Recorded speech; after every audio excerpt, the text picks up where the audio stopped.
Hey, what is good, people? This is Sports Debate Tuesday. We are on episode 57, and you know what's up. The episode starts right now.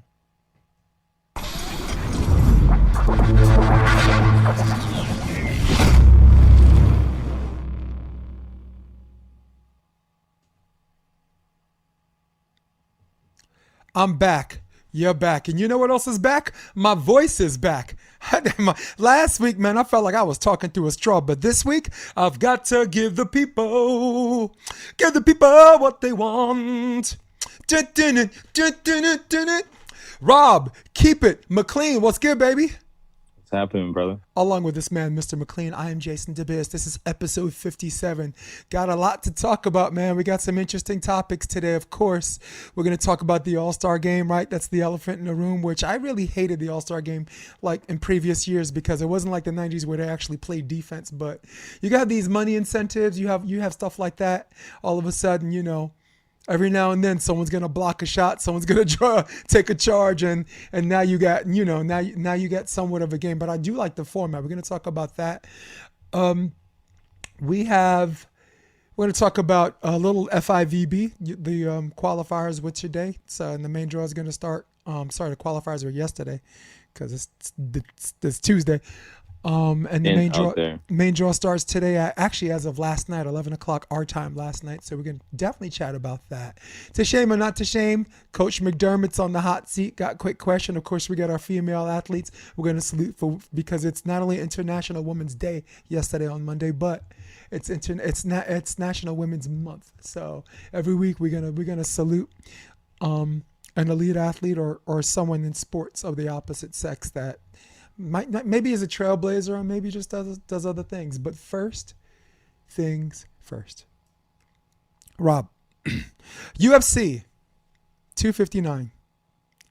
Pretty good card, man. 13 matches. In fact, in the early prelims, all the way up to the prelims, every fight was like a finish, and everybody likes finishes. And I really like Dominic Cruz coming back in, and this final match did deliver because nobody came in knowing what to expect. Like if you expected like a rock'em sock'em thing and got that, you'd be disappointed. If you expected someone to get wrestled to the ground to see if someone submits him, then maybe you're disappointed. But we didn't know what to expect, and it fulfilled our unexpected expectations. And we're definitely going to talk, plug in and out through quick question and now in the UFC 259. That was the main event. Amanda Nunes, our lioness, man, savage. Did you see the size of that girl? Did you see the size of Megan Anderson? When I saw her, I was like, dude, they have a cave troll. They enlisted a cave troll and sucked her down to 145 to fight Amanda Nunes. And go ahead. You were going to say it. Say it with me. She was swinging for the fences. Ooh. I mean, Amanda Nunes' fists are like, seriously, the way she fights. Mm-hmm. It's pretty crazy, You gotta give her the GOAT status. Like she's the best. Yes, but does she smell blood or something? Like I see her have some fights. Like I've seen her fight Jermaine Durandamine, and I've seen her have some fights with Valentina Shevchenko. These matches that went to a decision, and I've seen her like clock some people, but then instead of going after them, she assesses the damage, and then starts picking her spots again. But similar to Ronda Rousey, when she clocked her once or twice, she knew she was rocked, and from that point she just started loading up, man, and that submission, what was it? I believe it was triangle armbar. It looked like it's gonna be a triangle choke, and she's like, "Yo, you're gonna give me a neck? I'm gonna cut off your blood flow, or something." It was both, right? I call it a world of hurt. You're gonna nap, or it's gonna snap. But topic one, Rob, we got to talk about something that me and you might seem silly, but it would be podcast malpractice because it's being talked about. Aljermain Sterling, title changed hands on Saturday. Aljermain Sterling, our dirty New Yorker, our Long Islander out of Cerro Longo, has won the bantamweight championship. That's the good news. The bad news isn't the manner how it was won. He was in the match where I thought He might have been down 2-1 or ahead 2-1. A lot. Two of the judges had Peter Yan had 2-1. I personally thought Aljermain won the first 2 rounds, but it looked like he was losing. He was on his way to losing the last 3, and catches an illegal knee. Not only an illegal knee on someone that had both hands on the ground, but had a knee on the ground. So the referee had to call it intentional because the referee said he's down before he kicked him. And backing into a championship was Aljamain Sterling, who really, if you look at his face, he didn't want to win that way. And I think me and you as MMA enthusiasts look like he didn't want to win that way. So Rob, the stupid question is, because it's on Twitter, it's on social network, and we got to talk about this. Was Aljamain Sterling faking the funk? No, I mean, he wasn't faking it. I think he really wanted to, get back and fight. I thought he was the aggressor most of the time in the fight, and he did that. And a lot of people do that and they get caught, but he was doing that for 3 rounds, So I think eventually he's really going to wear down Peter Yan, and he's going to, find his range a little more. He's going to be able to maybe take him down. I thought him being that aggressive and being able to last that long in the fight was the more impressive thing than anything. So yeah, I would love to see that rematch. I think that has to be a rematch, in order for that title to really matter. And I really see that, Aljamain, winning that fight, if it really turns out the same way. But I would have loved to have seen the last couple of rounds, That's my only thing. Yeah, I'm with you. I mean, this is a debate show, but we have something to debate on this. But him faking the injury, making it more than it really was to get the title, you're gonna have to miss me on that. If you watch, for everybody listening to this podcast, if you actually watch the knee, and like just everyone's reactions, like oh, but if you watch between that all the way up to 5 seconds after the knee, I thought he was knocked out. I thought he was knocked out and came back too. He was knocked out and came back too, and he looked like he tried to get up, and he sat down. And it's weird because him trying to get up, the reason why people were calling bullshit is he looked like he was mindful if he didn't get up what the result was going to be. And you know what? I believe he was mindful that he knew what the result was going to be if he didn't get up. But he did try to get up because of that. I thought because he was mindful of it, he did try to get up. And if you saw him cry his eyes out when they waved the match off, come on.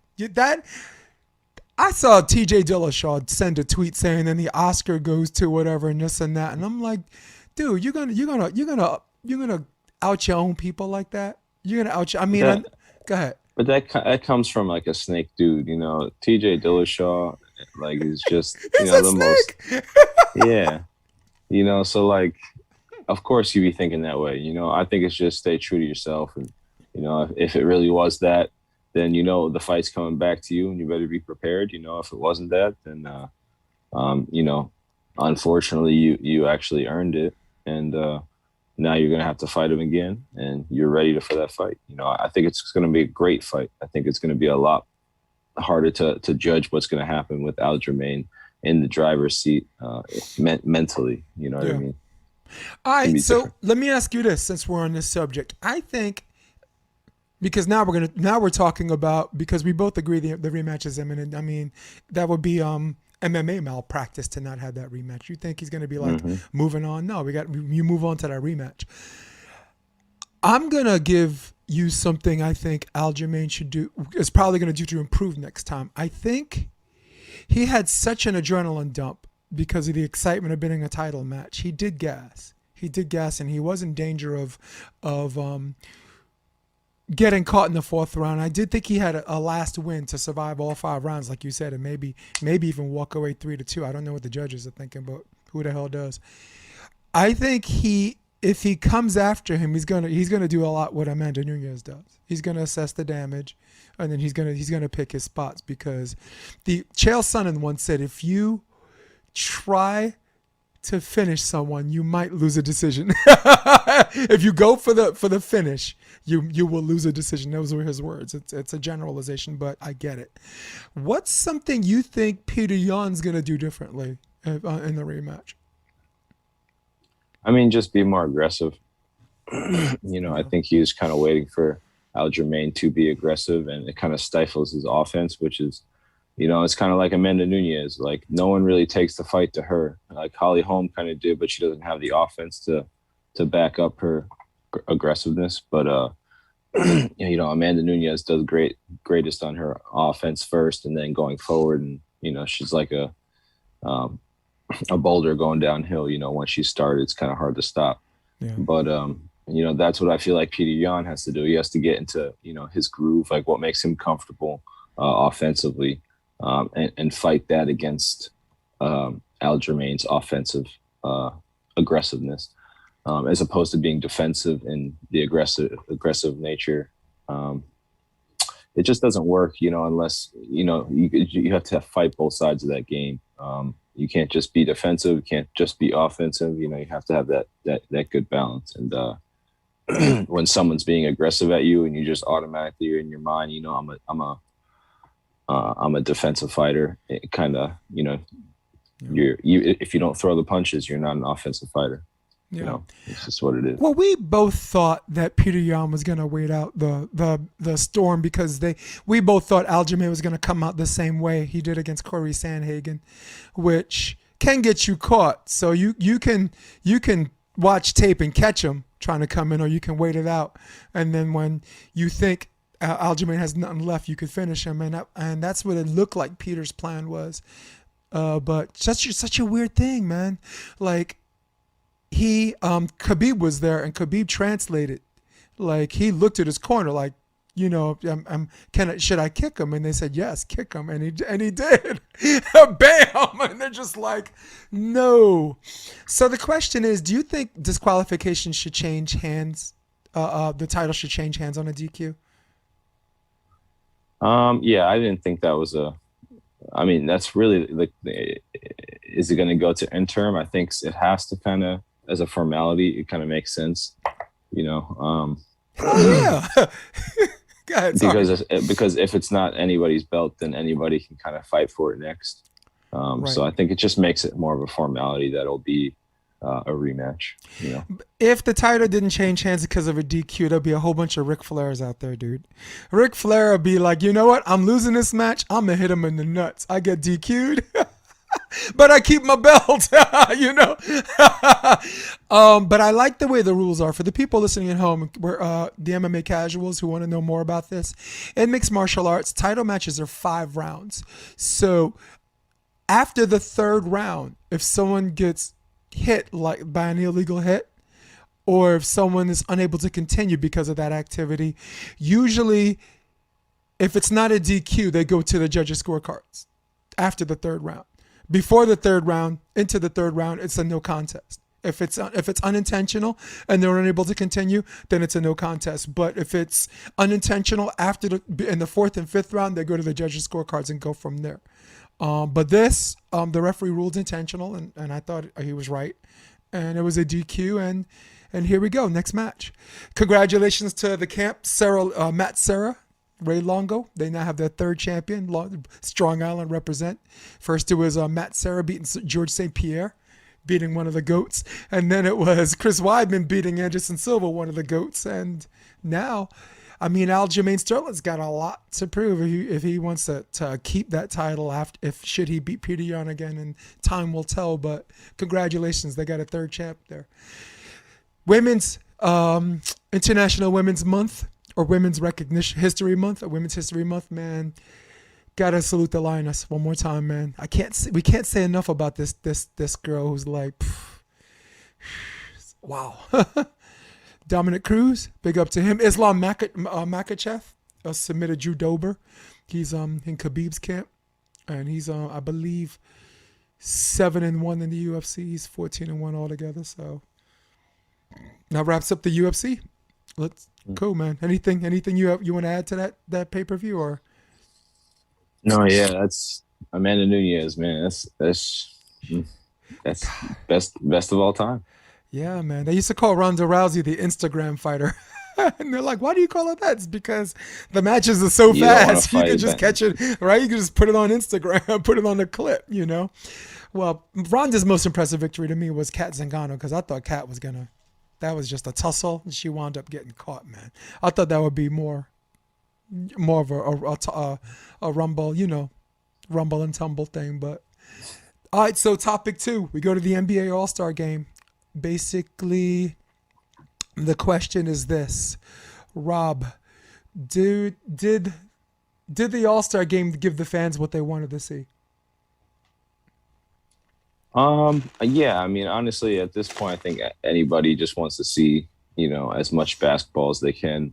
I was pretty disappointed that there were so many players out and they weren't able to maybe reshuffle the teams because, I mean, it was clearly one side in Yeah, like Simmons the and talent Embiid, level. right? Yeah. Yeah, I mean, Simmons, Embiid, Durant. I mean, they're all off one team, and you got it was just very very interesting, the talent levels on each side. But yeah, I think it was fun. I was glad that they were able to condense everything into one sitting. Where you got the skills and the 3-point before, and you got the dunk contest and the halftime. Yeah, I think it was pretty cool. Yeah, man. Listen, they gave the fans what they wanted to see because you want to see people score, you want to see people dazzle, you want to see people shoot these three pointers from damn near half court, or on the NBA logo, which Steph Curry started doing, and Damian Lillard just finished in style. You knew when they had 3 points to go that they were right, that it was going to be a three to finish the game. So really really like what I saw. Greek Freak 16 for 16 gets the All-Star MVP. I like that they played some defense in flashes, and I like the scoring format and like winning by quarters and how they structure that. It's galvanizing and it's interesting for the fans, and it was really a made for TV thing because of COVID, and that's exactly how they did it. They did a made for TV thing to entertain the fans at home, and yeah, man, it's pretty cool. I ended up watching a replay because I told myself I ain't watching this nonsense because I hate watching the All-Star game because it's just a bunch of people smiling at each other, letting each other dunk on each other. Oh, good one. Hey, next Yeah, thing you know, they fist bumping, roasting marshmallows, singing camp songs together. Come on, man, stop it, but no, this, as long as it's competitive in spurts, as long as it gets personal a little bit and competitive juices wise, I'm happy, and I was happy about this. I'm always happy to watch Curry in the 3-point competition because the guy's just fun to watch. The man's a pure shooter, man, and it's a testament between people like him and the other 3-point competitors how much work you put into this stroke and the consistency. And at the end of the day, your technique could be right, but it's still got to go in the goddamn hoop. So, right? There's so many people that it's got true. great technique, like we're volleyball players, right? You got a good jump, sir. This guy's got a great hit, but it's still, I mean, you can burn the block, you can do all these things, but the ball has to go in the court, you know, off a defender or Yeah, clean.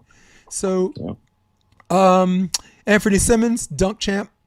I thought this cat from the Knicks did a really good, like a between the legs one. Oh my God, that was really good. But I'm not too mad at Simmons being the dunk champ on this. But yeah, man, good All-Star game. And like you said, Yeah. really missed Embiid and Simmons. They were on COVID. The same thing I was on. They were on. They didn't test positive for COVID, but they had a contact tracing thing. And again, testament to the NBA being the ambassadors of the United States and how we're supposed to do this thing in this COVID era. Which, by the way, we're 1 year in. Dude, we haven't done this in studio since March last year. It's March. So It's true. happy It's true. freaking anniversary. All right, topic number 3. We're going to the world of beach volleyball. We're going to talk a little bit about the FIVB because Doha might be the only tournament between in Qatar or whatever the hell you want to call it, might be the only big 4-star or better that we have before the Olympics come. So significant to the players that are trying to get that second spot and people that are trying to whatever. I don't know if there's any more bid tournaments left, so I'll have to look into that. But let's have a little fun. Let's ease into this. First things first. We got world class players. We have good national players. We have the AVP. We had P1440, had the NVL. But right now we're here to talk about the grinders. We're here to talk about the people in the qualifier matches, the gladiator pits. Rob, keep it McLean. So this small episode of this segment is dedicated to the people in the qualifier matches and the people who watch the qualifier matches and the people who are fortunate to see some of these uber exciting matches that are not in the main draw. So Rob, without further ado, I will walk us through it. These are the top 5 qualifier matches in the AVP the last 10 years. Let's go to number 5. Number 5, 2017, Miles and Marcus. The brothers Partain go against Mater and Playcheck, and you can see how skinny they are. You can see how gangly they are. I'll tell you why, because they ended up qualifying at 15 and 17 years old. Look at that lefty. Look at Miles. And that's my number 5. And mature beyond their years, and now they're a little bit bigger, and their power game's a little bit stronger, but they made little to no mistakes. Number 4, New York City, 2016, Mike Salick. And that guy is Greg, the Savage Hunter. His shorts are tight. His body's hairy. He's balding at the top of his head. But he don't give a damn. He came to ball. And that drew a bigger crowd in a qualifier match than the main draw did all the way into Sunday. So big up to Salick and Hunter for taking the 4th spot on this top 5 list. Which brings me to number 3. All my exes live in Texas. Casada, Schickler against Miller and Ryan. This match went to the nightlights came out, man, and nobody went home. It was a party atmosphere and another crowd that was main draw worthy, quantitatively speaking. Wow, he who hits the tape wins, and also he who serves left shoulder wins. That's match point. And Casada, I forgot the hyphenated last name. He and Schlicker qualified to the main draw, and here's it from the hometown crowd. That's my number 3, Rob. Which brings me to number 2, Manhattan Beach, California, 2018. That is Matt Proser. That is Eric Baranek. He goes to the right, move into the right, move into the left, move into the left. There he goes cross court on the fake. On the other side of the net, that's Derek Olsen, and that is indoor sensation Paul Lottman. This is a long rally. This is the rally I chose to represent this, but this had another huge crowd, which, by the way, was not the qualifier finals. This was a qualifier 3rd round. That's the number 2 seed, Lottman and Olsen, and that's the wrist away, and there go the shades. Some lucky woman walking around, minding her own business, catches them out of the air, and the crowd goes wild, and Eric gives time to give me the the double tap. That's number 2. And Rob, number 1. I mean, there's a dispute about what's 2, 3, 4, 5, all the way up to 15, but there is no dispute about number 1. This is Rafa Rodriguez, Kevin McCulloch against Reed Pretty and Kame Schalk, Huntington Beach, California, 2017. There were people under the pier. There were people on top of the pier. There were people on the side. There were people walking on the strand watching this match. Everybody stopped. Another main draw worthy match from the qualifier match, which, by the way, was Rafa and Kevin's 1st round match. And there's the stuff for match point. Reed Pretty Kame Schalk won this match, and by the way, didn't even qualify. A number 1, Rafa Rodriguez, Kevin McCulloch eliminated from competition. That match, by the way, produced 3 AVP champs. Kame Schalk won with Jeremy Casebeer in Seattle. Rafu won with Ed Ratledge in San Francisco. And Reed Pretty won with Trevor Crabb in Manhattan Beach. His name is etched in stone with with the older brother Crabb. So, Rob, shitload of honorable mentions, but before I get into honorable mentions, I want you to chime in, because maybe you have 1 or 2 that you want to talk about, or maybe you want to talk about 1 or 2. Yeah, I mean, I just remember the one I remember is the first one is where, Rafu and all them were playing. Yeah, it was just crazy looking over there at 8 o'clock in the morning, 9 o'clock in the morning. And, that could be, like you're saying, a main draw game, even a quarterfinal at that point. And it's just funny to see that in the morning, and, great volleyball. Yeah, man. And again, 3 guys that subsequently, became AVP champs. You got an Olympic gold medalist. You got one of the best beach players in the history of Puerto Rican beach volleyball, right? Rafu. I mean, maybe Rick Amen or whatever and this and that, but Rick Amen was more of an indoor guy. Yeah, man. Wow, what a match. But the second one too, like Matt Prosser, at that time he was a cancer survivor, so him to get back on the court, and not only that, that was a third round match for them, and they eventually qualified. They had to out number 2 Paul Lotman and Derek Olson, longtime AVP and also a head coach at California Berkeley, their beach team. And Eric Baranek has superpowers in Manhattan Beach because he qualified there. I think he qualified the year before. And then last year, 2019, made it all the way to the semifinals with Bill Kolinsky. I think you know something about that because I think you were one of the teams he beat in 2-1, which I thought was a really good match. Honorable mention. I got to do this because there are going to be some people, and I know you're coming back with me, Rob. Honorable mention. Let's New York City. 2018, Bree Scarborough and Aurora Davis beat Quiggle and Cannon.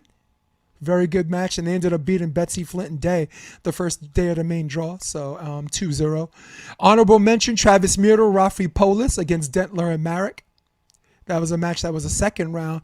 Honorable mention, of course, Dana Camacho, Dave Palm, the guy that everybody loves but nobody tapes. What's up with that? They played Dentler and Paulus. That was 2019. Honorable mention, you, my man, Rob McLean and Rob DiAurora against Dylan Lesniak and Garrett Westberg, which just for being a technical match, a mixture of technique, power, groundedness, and grit and determination. That match went an hour 15, where no one was willing to give up the goods, and I thought that was one of my favorite matches, not for crowd generation, but like for the volleyball purist. Honorable mention, Nyquist and Paranagua over Cassie House and Pianta de Lima, also 2019. Honorable mention, Theo Brunner, John Hayden over Schultz, Earl Schultz and Jake Arruti. That's a tough match to get into the draw with. Last honorable mention, 2019, Chris Austin, Chris Johnson over, I think they lost to Buttinger and Friend in Chicago. Buttinger and Friend qualified. So those are my honorable mentions. Guys, if you disagree with my list, send me a message, send Rob a message, send a telegram, because I know I missed, you're always going to miss something. So to consolidate this to the top 5, we're not slapping anybody around. It's not a slap in the face to anybody else, all right? Before we move to our next subject, Rob, FIVB, yesterday, the country quota winners trying to qualify to get into the draw. Sponsor and Clays got in. I believe they beat, who did they beat? I have it right here. Sorry. They beat the Dutch. 2-1. Patterson and Buttinger lost to the Dutch 20-22 and 18-21, and Brunner and Schalk lost to Spaniards Menendez and Huerta 2-1. I only saw one match, Rob, and I guess I got a message for Patterson and Buttinger, and I don't want you to chime in this because active players, we don't really want active players criticizing other active players, but let's keep it real. You guys are vets. If you serve lollipops, you get licked.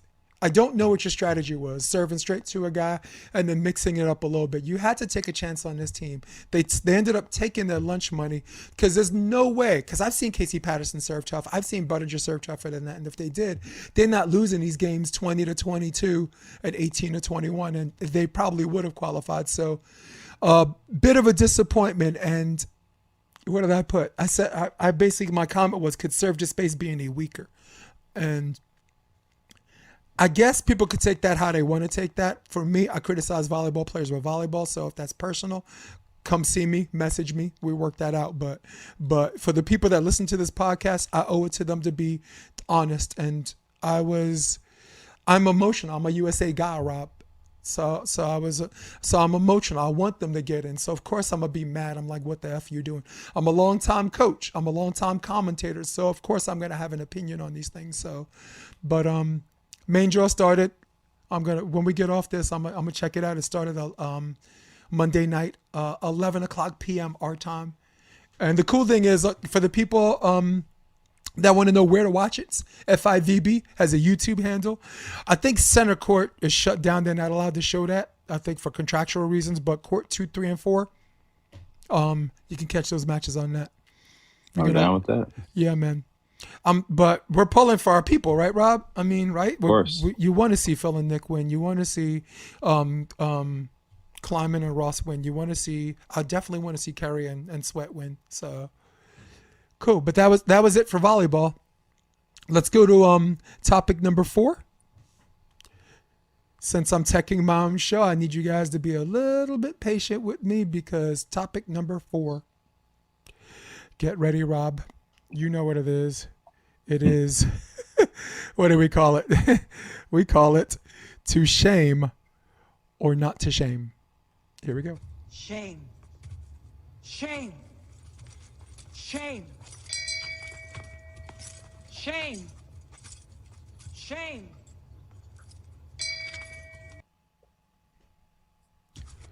Shame. Oops. Not doing that again.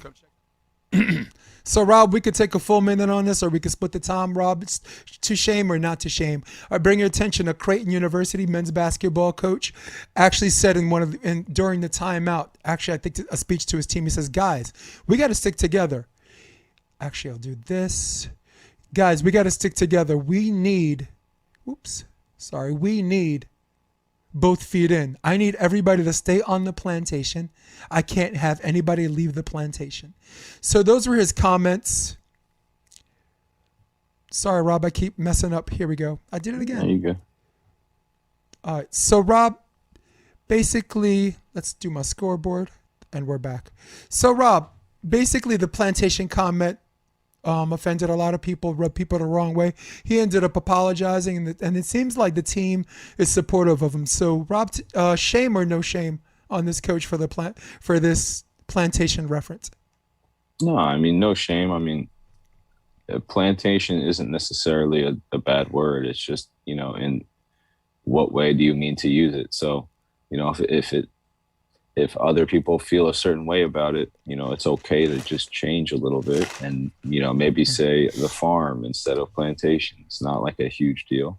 So as long as he's, willing to just make a tiny little switch in how he communicates to people, I think it's very easy to make those people happy again. So I think that's really what it's about. So no shame. I'm glad he's willing to make a small change in his life. Yeah, me, I gotta go shame, but for all of the same reasons you say no shame, Rob. I go shame because he probably I don't think it's in his heart, but he probably got the reference from one of his players. That's my theory that he probably heard the players say, "We're not leaving the plantation. We staying on the plantation and this and that." So it's probably something during a timeout. As a coach, you want to use something that your other players use, and I actually think he's falling on this sword for one of his players. He apologized right away. Everyone's very, very accepting of his apology. There of course going to be skeptics that are being like, "Oh, if he said it, it's because he has it in his heart and he slipped up and we caught him because it's in his heart." But I don't think that's what's going on here. I think what's going on here is he probably heard one of his players say it. You know what I'm saying? Like, dude, it's a quarantine. This is the plantation. Yeah, that's the massa. And this and that. And maybe like African American people and athletes are very playful when it comes to those things. It's not something you hear white people say because white people and society structures that white people are not allowed to be playful with those things like that. You know what I'm saying? It's kind of like if you're a white person, you grew up in a black neighborhood, you don't really get to use the N-word. You know what I'm saying? You can't. There's a Chris Rock exception. You just hear it a lot. Yeah, but it's one of those things like if a white person slipped up and said it, he's the product of his environment. He ain't mean nothing about it. He's just racist, and he probably picked up what someone else said. And like you said, there is the power in authentic apology, and there is apology and authentic acceptance of that apology, and life goes on. So, but at the same time, if he said it, you got to call it shame. I call it shame, and that's what I call it. But I mean, fireable offense. Anybody heating up the pitchfork over this Rob McLean? Come on. Miss me with that one. Oh. I'm with you. Yeah. Damn, it feels good to be mixed. So, Rob, our next section, I affectionately refer to as Quick Question. And since I got my voice back, quick question, la la. Still scratchy, right? Janis Joplin, A minus singer, C plus band. Rob, quick question: is LaMelo Ball a runaway rookie of the year? Um, I mean, I don't know about runaway, but yeah, he's definitely the top of the list. Flashy plays. He has a lot of players that he has to play around. He's carving his way into the starting lineup, but there's a lot of players that are able to take his minutes. So Yeah. I think he's just it's a tough road for him, but yeah, he's definitely one of the most talented rookies, and definitely a smart idea to pick him up with the third overall pick. It's a great choice. I like how you said that, because if the operative word is runaway, maybe we say no because there's still a whole bunch of seasons left. But if the operative word's a rookie of the year, I would say yes. So, quick question, Rob. Blake Griffin signs with the Nets. Thumbs up or thumbs down? I mean, big thumbs up, because we're gonna see if Blake's a smart player. No matter what. So, That's our brother, man. Yeah, That's our brother. He even looked like us. That's our brother, man. Thumbs. So he's going. Yeah, I think it's big thumbs up. But we're gonna see if he's physically capable of doing those things he used to do. So, or if he's just disinterested in Detroit. So, I'm interested. Yeah, I go thumbs up on this. And I like thumbs up because it cost them nothing. He got the minimum contract, and a guy like that, surrounded by like-minded veterans, is only going to help and not hurt. So I'll go a thumbs up. Quick question, Rob: who is the best owner in the history of sports? These are your choices: Jerry Buss or George Steinbrenner. Oh, I mean, George Steinbrenner. I go George Steinbrenner. Quick question, Rob: will next year's Super Bowl be a rematch of the Bucks and Chiefs? Yeah, I think so. I mean, I think so too. I think so. If Tom Brady, if everything stays the same. Yeah, I go I yes, think so. and this time I say the Chiefs win. Quick question: the franchise tag deadline is today. On Tuesday at 4 p.m. Does Dak get tagged again? I'll answer that first. I say yes. He's going to get tagged again. They're not going to come up with. I don't think they're going to come up with his money. No. Yeah, I think he gets tagged for sure. Right. Quick question: Antoine Walker and James Harden. You can't win with that style of play. Agree or disagree? I say agree. I think it wins games, but not championships. Yeah, I agree. Harden back on Walker. He has no credibility. Agree or disagree? I say disagree. Antoine Walker's an NBA champ, and I don't even think you have to be a veteran or a Hall of Famer to have an opinion. I think there are people that never even dribbled a basketball that will blow your mind. So, having no credibility just because someone disagrees with you is a stupid thing to say. Quick question: Adesanya versus Blachowicz. Do you agree with how the scorecards were? 49-46, 49-45, 49-45. Honestly, yeah, I do. I thought it was. I didn't think it was very close. As many times as Blachowicz might have gotten hit. It took him down a substantial amount of times. So. Yep. Cool. I agree. When I first saw how it was written, I thought they were out of their mind, because in my mind, I thought Israel won the first two rounds. But if you're a judge that scored it 4-1 and you consider one of those a 10-8 round, 49-45 makes all the sense in the world. So I agree. Quick question, Rob: is Shevchenko versus Nunes 3 the best match that the UFC women's can make right now? Absolutely. I mean, I don't even think it's a question of like who Nunes has to fight next, because that was the only close fight. Close twice. Yeah. I say yes because Amanda is the 135-pound champ, and we both know Shevchenko still has a lot of power at 135.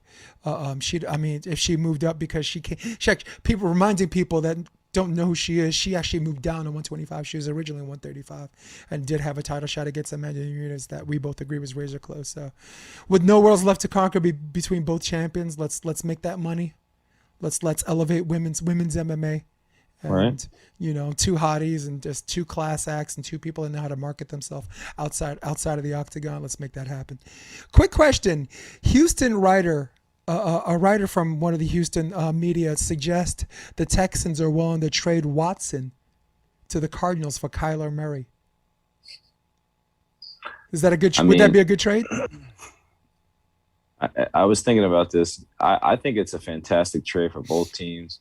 Kyler Murray is a very good player, but what does that mean in football terms? Like, do you have to create a whole team for him to be his best?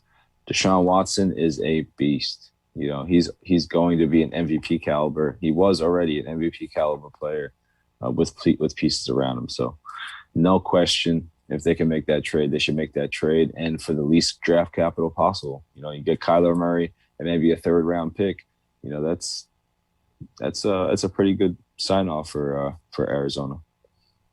Yeah, I'd like that. I got a guy who wants to leave Houston desperately. You got another guy who just wants to play football. He don't even give it. Look like Kyler Murray don't even give a damn where, even though stock is high. He's finally starting to get in a relationship with his receivers. If it's more money for him, he played for Oklahoma. He was a Sooner, so going to Texas would be probably an upgrade than being buried in Arizona.